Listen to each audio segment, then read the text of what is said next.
I was working 2 jobs and going to high school. And then my high school counselor, Rose Sullivan, who also had helped get my mom into rehab at this time, she was trying to help me find someplace to live. We found this tiny little trailer on somebody's property that really wasn't fit to be living in full time. It was like a 12-foot trailer, but it was like $300 a month. So Rose Sullivan told me, you know what? I'll give you this. It was like 300 and something dollars. I remember feeling like that was like $10,000, like this huge amount of money. How could I possibly ask for that? But she wrote the check to pay the first last deposit, what I needed, what I was short.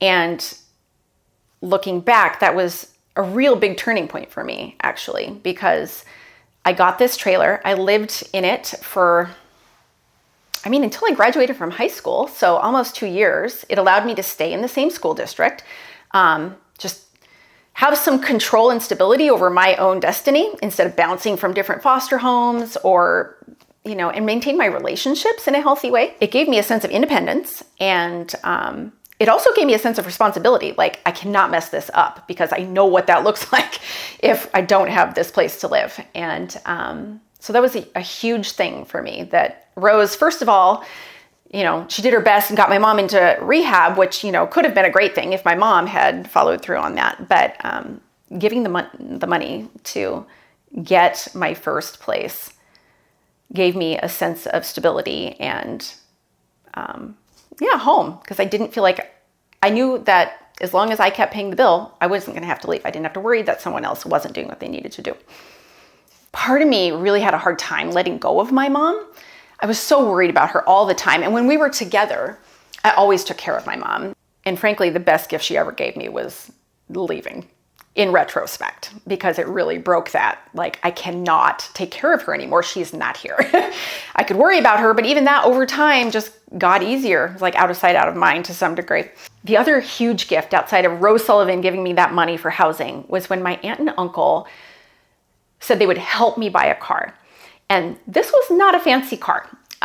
It was an ancient brown station wagon that I loved with my whole heart. I slept in it the first night we got it in the driveway. And it was like $1,200, which also might as well be $1 million if you have none. And I agreed I would pay them back over time. And, they helped me get insurance and stuff like that. But that car was another big turning point for me, actually. It provided me with a ton of freedom and not having to beg for rides all the time and try to schedule, if work would ask me, could you work these hours? I'd have to well, let me go ask all these people if I could get a ride first. It just made it so that I could say yes to things and have a social life, actually, because outside of work and school, I was pretty much homebound. And this is rural area. I have none of my friends nearby. My aunt and uncle buying me that car, fronting me the money for that car was another huge turning point for me, for sure. And in the end, they just forgave the debt after I paid 2 payments or something. I think they just wanted to know that I would pay them back.